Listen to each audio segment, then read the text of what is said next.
Choice, your creative superpower. We have the power to manifest as we dedicate attention to our thoughts, but often miss opportunity to achieve the greatest good.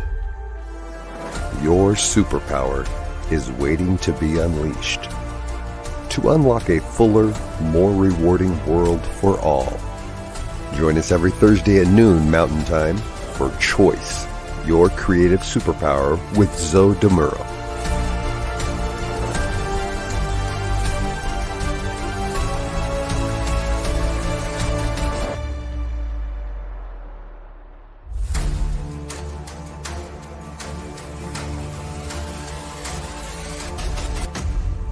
And now, here's Zoe.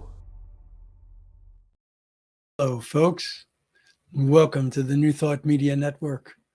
Welcome to Choice, your creative superpower. My name is Zoe Muro, and I am once again delighted to be your host. If you're coming back, good to have you here again. If this is your first time, welcome. We're here each Thursday at 11 a.m. Pacific Time, 12 noon Mountain Time, to explore how you can use the incredible superpower of choice to co-create your life experience for the greatest good.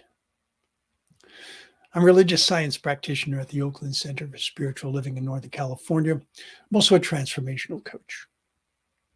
I work with people who are looking to live their lives to the fullest. Today, episode 28, we'll be looking at choice and intimacy.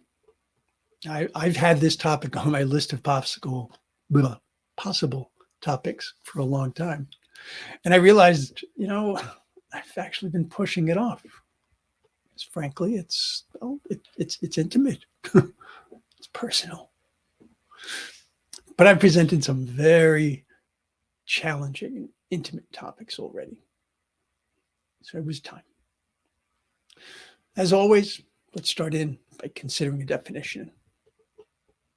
Actually, to a great extent, how you would define intimacy really depends on how many types of intimacy you believe there are. I've seen it suggested that there are as few as 4 types and perhaps more than 20. I'm going to use 4 types for our purposes today. So I'll be referring to physical, which is referring to the body or to bodily closeness. Excuse me. Emotional, referring to feelings and thoughts. Mental or intellectual, referring to ideas, opinions, life perspectives. And spiritual, referring to life purpose and one's belief about divinity. A common factor in all of these is an element of sharing or disclosure, and certainly vulnerability. So, looking at these 3 words, sharing, disclosure, vulnerability, it's easy to see how choice would come into play here. Because you have to choose to share, to disclose, to put yourself in a situation of vulnerability. Although, granted, there are certainly times when we find ourselves to be in a situation where we are vulnerable and we had not anticipated nor wanted that. But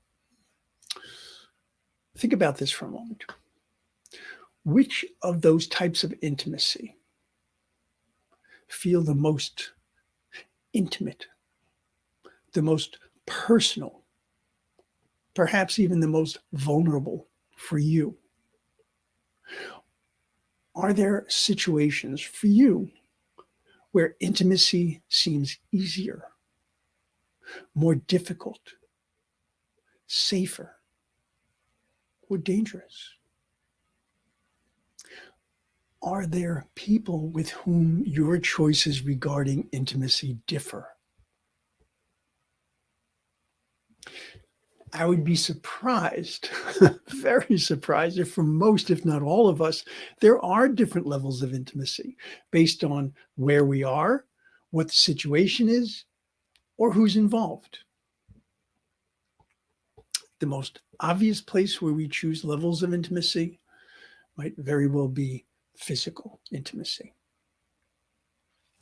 Now, physical intimacy can range from the most modest interactions, such as literally just standing close to someone, or shaking hands, or holding hands, or a welcoming hug, to clearly much more intimate acts, depending on the nature of the relationship. It's ironic, though. Excuse me. Something we might have viewed as being fairly innocuous became a much more intimate act in the midst of COVID. I mean, think about it. We tended to avoid standing close to people, shaking hands with them, or hugging them if they weren't in our pod, in our small group.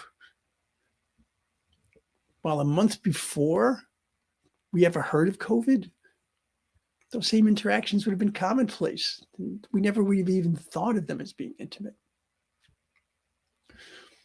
So a level of intimacy can change significantly based on any number of factors, from things you can control to those you can't. Now, for me, as an abuse survivor, physical intimacy has been, and to a certain extent continues to be, a challenge. Admitting that in itself, here, now, that was an intimate act for me. Curious, isn't it? I can and I do freely speak of the abuse. Yet I find myself less free, more guarded, with an admission of a lingering after effect. My own personal choices around physical intimacy are based on any number of factors, and even different continuums. Well, I guess the proper plural form would be continua. For example, they could range from fear at one end of the spectrum to love at another end of the spectrum. And that fear-love is just one example of the various continua. And for me, this issue about physical intimacy can crop up in very odd ways. I mean, there was a time in my life I could not stand to have anyone touch my face. For me, at that time in my life, that was an intensely intimate act. Only a very few people were allowed that. I would say, for all of us, intimacy ties into a variety of aspects of our lives. We prefer to choose how, when, and with whom we are intimate. And if our choices are circumvented, if they're ignored, we see that as a violation. And that would apply not only to our physical intimacy, but to emotional intimacy as well. Physical intimacy is an important part of the human condition. Choosing how we are willing to be physically intimate is actually an important part of living fully. Now, understand, I'm not saying that everyone needs to be sexually active, for example. No, far from it. But to be completely cut off from physical touch, from physical interaction, has been seen, according to many, many studies, as being truly detrimental to wellness. There's actually a term for it: touch deprivation. It can be quite devastating. I had to relearn how to be open to physical intimacy without being fearful, without zoning out, which that zoning out thing is actually a common defense mechanism for abuse survivors. Basically, the feeling is that you kind of leave your body in whatever circumstances in effect, and you allow your mind to just be elsewhere. That, by the way, is not a healthy choice, and one I had to learn to avoid. I had to learn how to work through that. And if that is something that any of you are dealing with, by all means, it is so well worth doing the work to get past that. Now, whether your personal situation is similar or wildly different from mine, we most likely will relate our physical intimacy, comfort with it, what we consider to be physically intimate, what we consider to be acceptable, what we consider to be moral, all of that. Right? All of that also ties into our emotional intimacy. Now, having said that, I have to admit, we're really talking once again about choice here. Not to put too fine a point on it, but if you were a sex worker, you probably not need to be in love with someone or even particularly fond of them to be sexually intimate with them. Then there's also the term friends with benefits.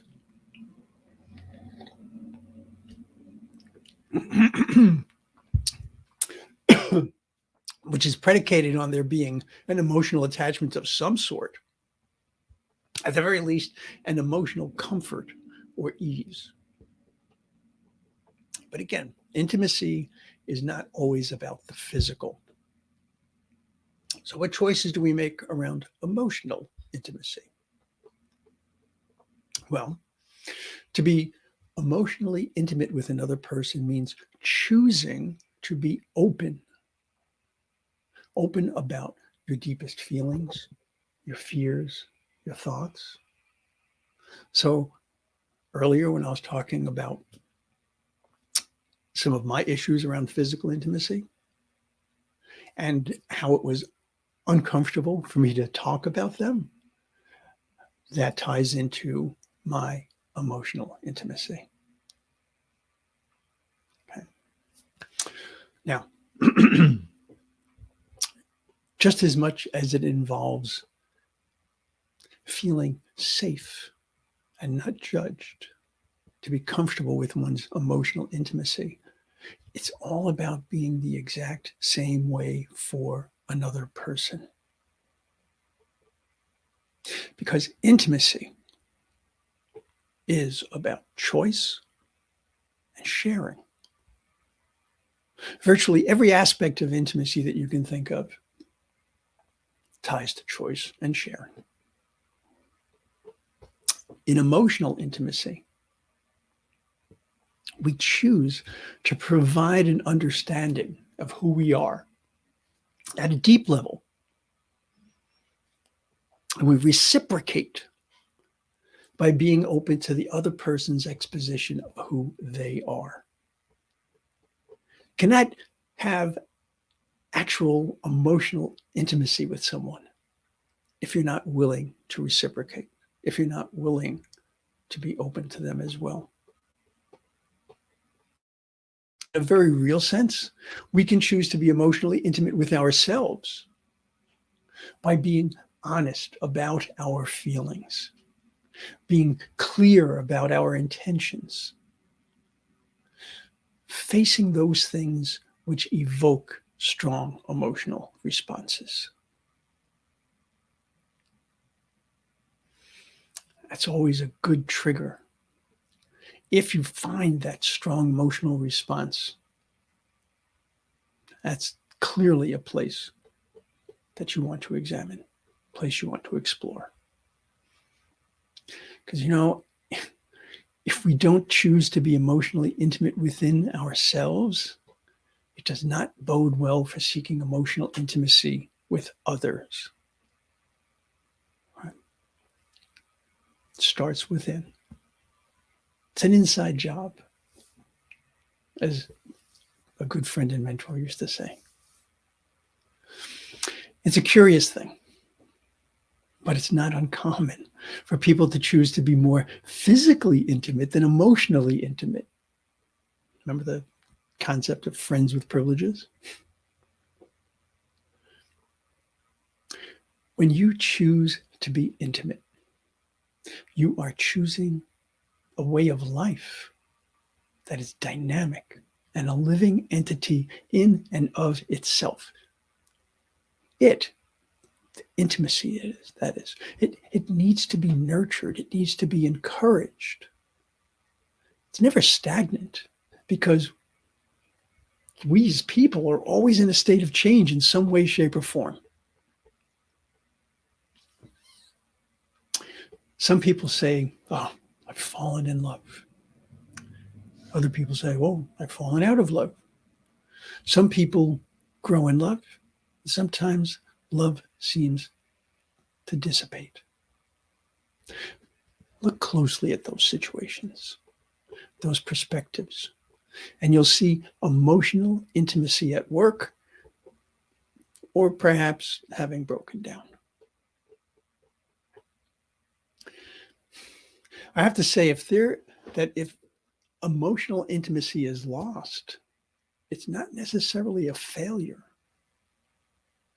There's an expression that fits perfectly here.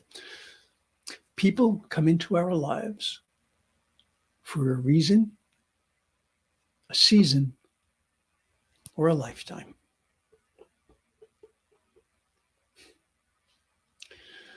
Closely related to emotional intimacy is mental or intellectual intimacy.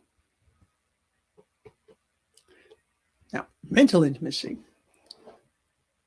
is all about choosing to share, sharing your ideas, your opinions, your life perspectives. Despite the order in which I presented these different types of intimacy so far, I want you to understand that there is a foundation, a building block that each creates for the others. If you don't choose to openly share your perspectives and your opinions,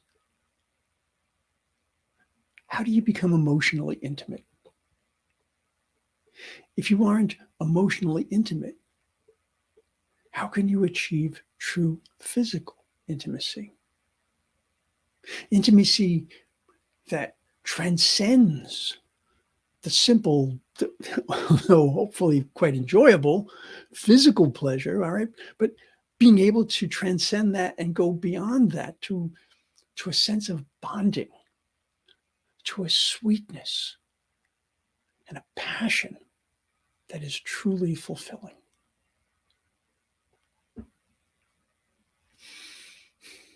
As we've seen in all forms of intimacy, there needs to be a sense of comfort, of ease, of safety that develops between people.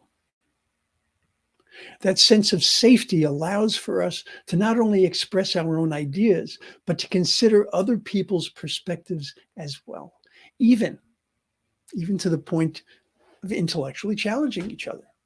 Being able to argue from a place of intellect. I'm not talking about a knockdown, drag them out place of emotion. All right. So being able to argue from a place of intellect is a skill that is well worth developing. Because it's in that openness that we learn about one another and that we learn about ourselves, allowing us both to grow and develop, which after all is what life is all about. Because when an organism stops growing, by definition, it's in decline.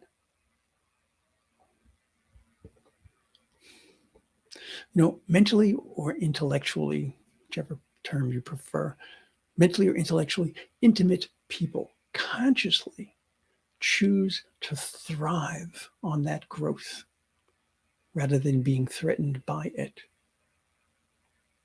If you think back to our episode on mindset, you can see how this ties in.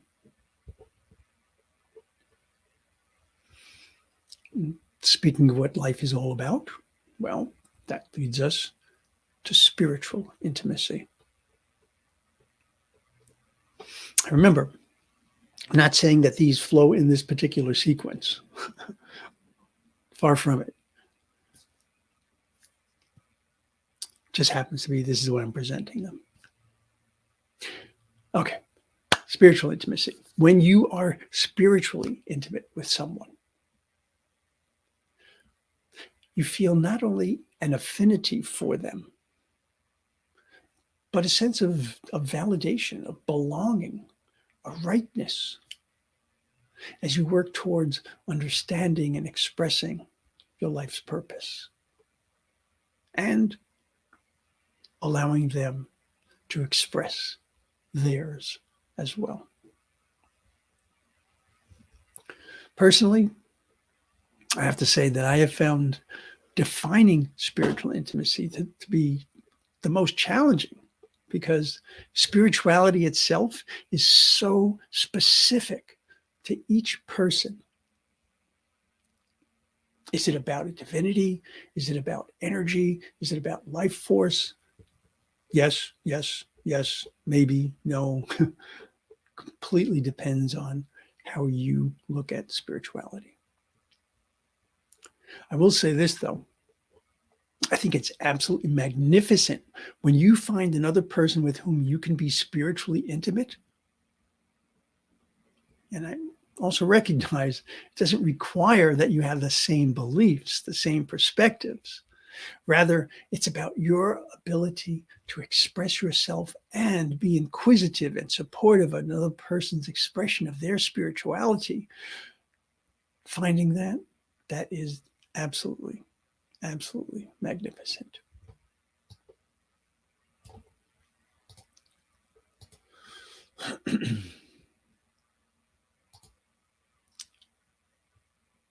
Oh, hello. I'll bet that's Fiona. Good to see you. Good to have you here. Okay, let's see. Where was I? Sorry, I got sidetracked. Okay, so we're talking about the joys of spiritual intimacy with another person and how wonderful it is to find someone with whom you can be spiritually intimate. It's because it's about choosing to be open, to explore, to not only allow another perspective, to be eager to learn from it. Spiritual intimacy is about choosing the broadest possible sense of us, not a restrictive, exclusionary us and them. It's about choosing to embrace diversity over sameness, to hear the brilliance of harmony rather than insisting on a single note being sung in unison. It's to recognize that the simplicity of what appears to be white light is actually the collection of every color in the color spectrum. It's about choosing the fullness of life. So is intimacy in all of its forms. You know, it's all too easy to just glide along in life without ever reaching that deeper, more profound level. To never know the fullness, the richness, the abundance that awaits us. It's here. It's not something that needs to be created. It is here. Our part of the co-creation is based on our choice. Think back on some of the other topics we've discussed. Think about wellness, about love, about identity, about relationships.